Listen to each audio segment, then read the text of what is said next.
চলে আসছি। এটা কি নদী কাকা? এটা ইছামতি নদী। ইছামতি নদী চলে আসছি, ঠিক আছে। এপার বাংলাদেশ আর ওপার হচ্ছে ওই ওপারে দেখছেন ভারত। ধোঁয়া উঠতেছে ওই সাইডে বড় বড় পিলার, ওটা এটা হচ্ছে ভারত। ভারত।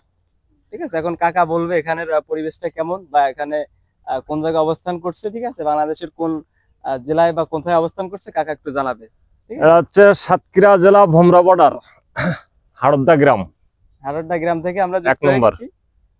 1 নম্বর এই নদীটা দেখছেন আপনারা, আহ ইন্ডিয়া এবং বাংলাদেশ দুইটা বাংলাদেশ যৌথ। সমন্বয় করে যৌথ, ঠিক আছে।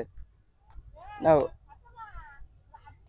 তো বলেন এখানে কোথায়, কোন জেলায় এটা? এটা সাতক্ষীরা জেলা ভোমরা ইউনিয়ন, হাড়দা গ্রাম।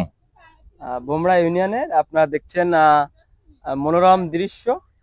তো আমরা চলে আসলাম হচ্ছে খুলনা থেকে, অনেক দূর থেকে আসছি, প্রায় 300-400 কিলোমিটার জার্নি করে চলে আসছি এই সুন্দর অপরূপ আল্লাহর সৃষ্টি, অপরূপ সুন্দর জিনিস দেখার জন্য, ভিউ দেখার জন্য, ঠিক আছে। এটা হচ্ছে কোটি টাকার ভিউ দেখছেন আপনারা, কোটি কোটি টাকার ভিউ।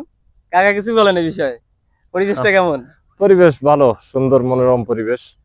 দর্শকের সবাই আসতে বলবেন এখানে, ঠিক আছে। আপনি বলে দেন এখানে আসতে সবাই ঘুরে যাবেন। সাতক্ষীরা ডোমরা ইউনিয়ন, ভোমরা ইউনিয়ন, বোমরা ইউনিয়ন, হাড়দা গ্রাম। হারোড্ডা গ্রাম। আমার দিকে একটু ক্যামেরা ফিরাও, ঠিক আছে। তো সবাই ভালো থাকবেন। ইন্ডিয়া কিন্তু ওই যে বেশি দূর না, ঠিক আছে, ওই পারে কাছাকাছি। ইন্ডিয়া দেখতে পাচ্ছি, আর এপারে হচ্ছে বাংলাদেশ। গরু পাচারকারী হচ্ছে করতে যায়, দেখেন আপনারা ওই যে গরু মারা গেছে, মারা গরু মারা গেছে, ঠিক আছে। তো আপনারা দেখছেন, অবশ্যই আমার ভিডিওটা লাইক করে দিবেন এবং সাবস্ক্রাইব করে দিবেন, এবং কাকার জন্য দোয়া থাকবে। কাকা দূর ঘুরাই নিয়ে আসলো আমাদের মনোরম পরিবেশ দেখার জন্য। ধন্যবাদ কাকাকে। Bye bye. না আপনার না পরিচয়টা দিন। আমার নাম সালাউদ্দিন, গ্রাম বৈছেনা, ভোমরা ইউনিয়ন, সাতক্ষীরা জেলা। সাতক্ষীরা থেকে, কাকার বাসা হচ্ছে সাতক্ষীরায়, এখানে স্থানীয় সে, ঠিক আছে। ঠিক আছে, টাটা, সবাই ভালো থাকবেন, অন্য কোনো ভিডিওতে।